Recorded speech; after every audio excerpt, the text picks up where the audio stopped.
Olen Anna Koolupeva, töötan Tartu Ülikooli Narva kolledžis mitmekeelse hariduse keskuses.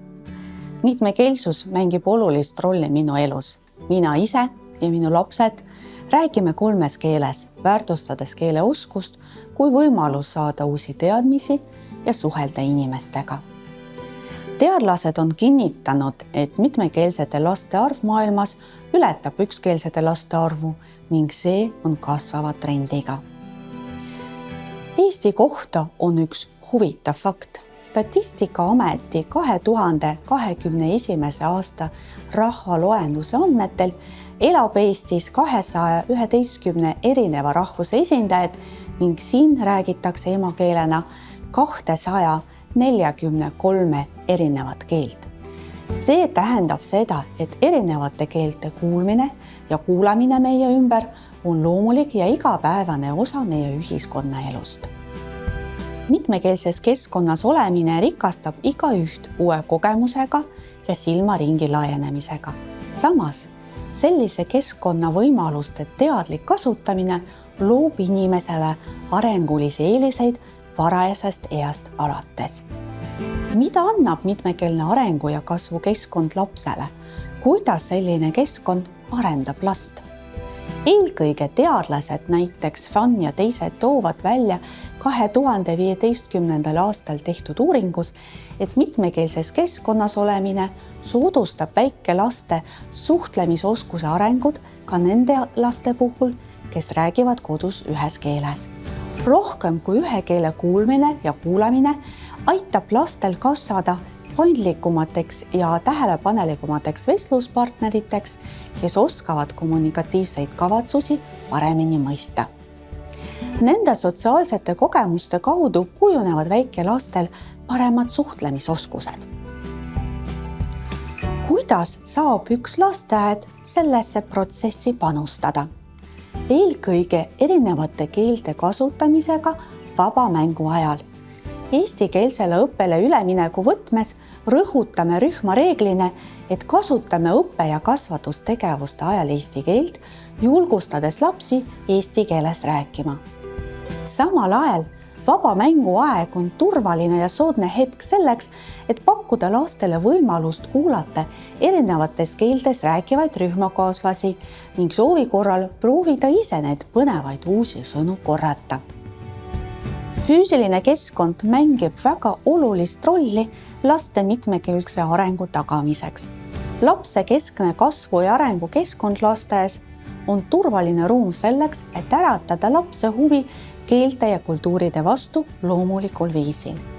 Piisab sellest, kui rikastada raamatute nurka erinevatest keeltest lasteraamatute ja tegelaskujudega, tutvustada lastele erinevatest kultuuridest pärit näiteks liikumis- ja lauamänge.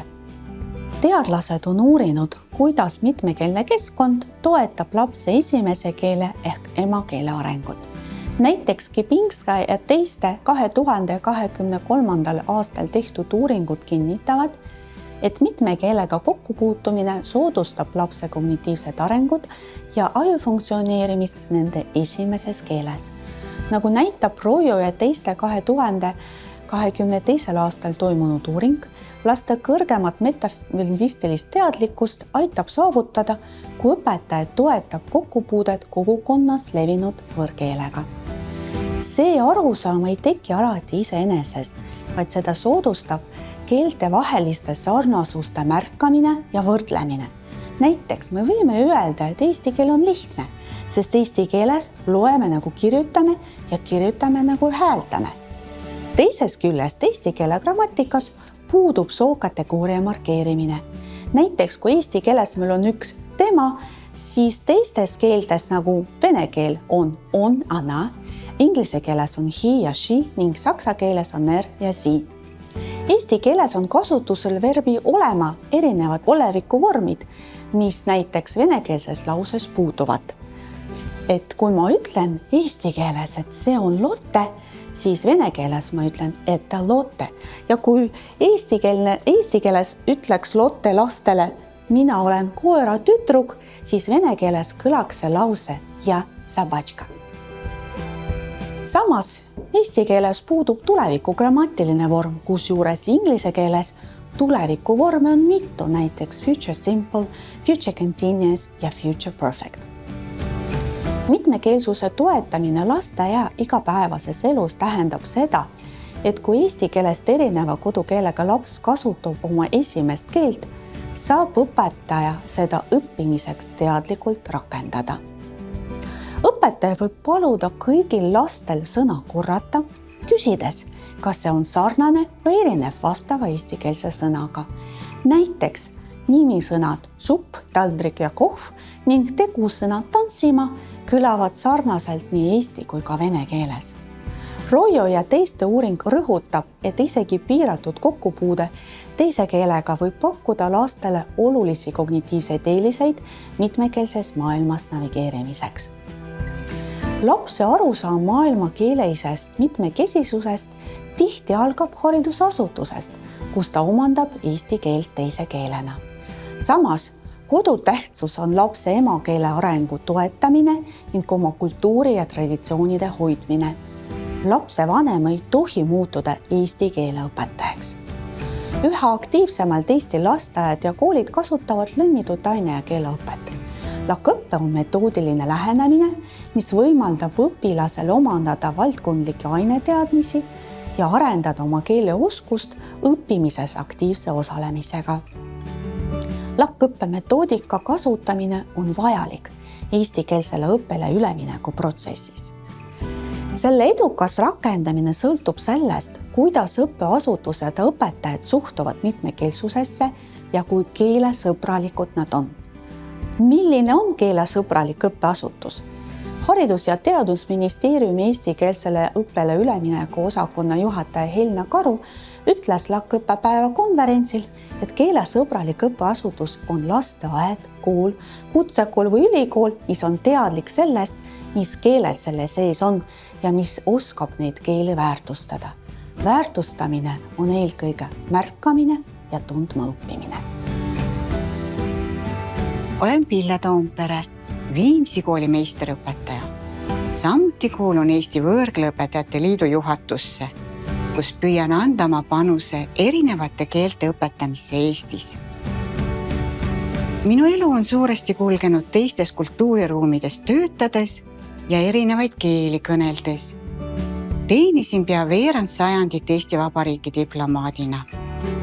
Seega on kultuurilised erinevused ja sarnasused, väärtushinnangud, üksteise mõistmine ja sarnasuste tajumine olnud pikki aastakümneid minu elu lahutamatuks osaks. Kuidas omaks võtta teisi keeli, kultuuriruume ja kombeid ja samas iseendaks jääda? Kui palju tuleb õppida? Kui palju on lubatud eksida? Tallinna Ülikooli keeleteaduse professor Anna Veršik on väga tabavalt mitmekeelsuse kokku võtnud järgnevalt. Eesti kontekstis eeldab keeleline julgeolek, et eestimaalased on mitmekeelsed. See tähendab ühelt poolt, et avalikus ruumis saavad eesti keelt rääkida kõik, ka need, kes alles õpivad või kelle jaoks eesti keel ei ole emakeel. Teisalt eeldab keeleline julgeolek, et eestlased oskavad mitmesuguseid võõrkeeli.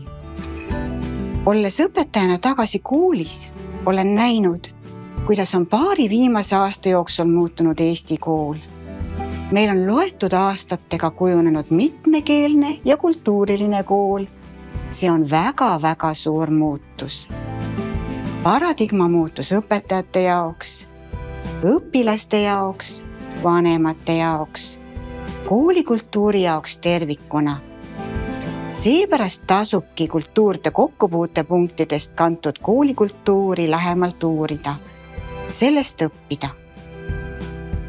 Keelte rollid ühiskondades, maailmas tervikuna on pidevas muutumises. Keelepoliitilisi otsuseid tehakse mitmete asjaolude mõjul. Nii on Eestis langetatud viimastel aastatel väga kaalukaid otsuseid. Eesti hariduses tervikuna minnakse üle eestikeelsele õppele. Samaaegselt otsustati, et koolides suurendatakse pakutavat võõrkeelte valikut. Ehk siis me oleme Eestis ühelt poolt mõistnud, et Eesti haridussüsteem peab olema ja saab olla vaid eestikeelne. Samas on Eesti mitmekeelne ja kultuuriline ühiskond. Õpetaja rollid, kompetentsus ja maailmavaade tervikuna on kultuuride tundmaõppimisel, kokkupuutepunktide, erinevuste ja sarnasuste tajumisel, keelesõbraliku kooli kujunemisel määrava tähtsusega. Kultuuride kokkupuutepunktid ja sarnasused tuleb õppijate kasuks tööle panna, neid kasutada, nendest ühiselt õppida. Tähistame oma koolis igal aastal Euroopa keeltepäeva. Koolimajas kõlavad tuttavaks saanud koolikeele asemel tervitused erinevates Euroopa keeltes. Samuti oleme mänginud võistlusmängu, mitut keelt osatakse meie koolis. Ülesandeks on välja selgitada, kui mitmest keelest suudetakse koolimajas või lastekodudes öelda lauset. Ma oskan eesti keelt või ma oskan vene keelt või ma oskan hispaania keelt ja nii edasi. Kogutud väljenditest moodustame kooli aatriumisse vahva keeleseina. Me olemegi tõepoolest mitmekeelsed. Minu traditsiooniks on pühendada õppeaasta esimene tund kõigis klassides keelte ja kultuuride kontaktidele.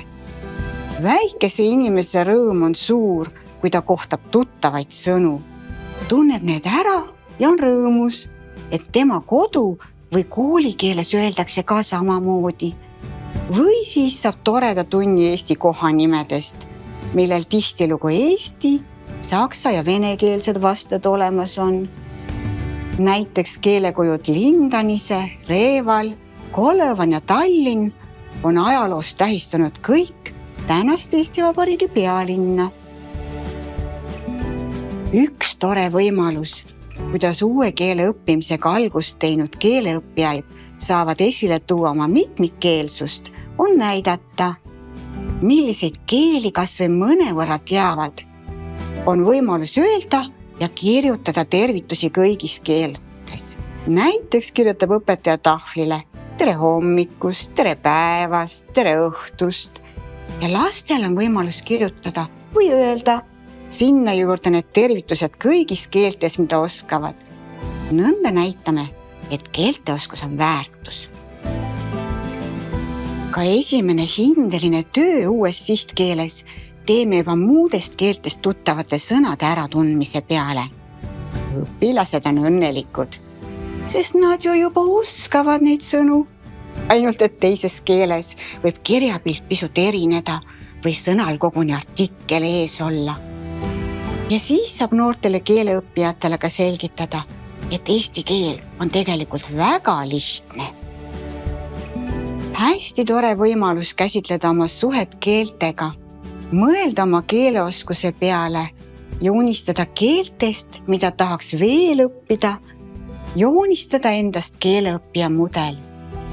Iga õpilane saab töölehe inimese kontuuriga, kuhu saab hakata erinevate värvide abil joonistama kõiki keeli, mida ta juba oskab, mida kalliks peab, mida veel õppida soovib või millest unistab. Seejärel toimub piltide esitlemine ja oma mõtete tutvustamine. Iga uus keel on uks maailma.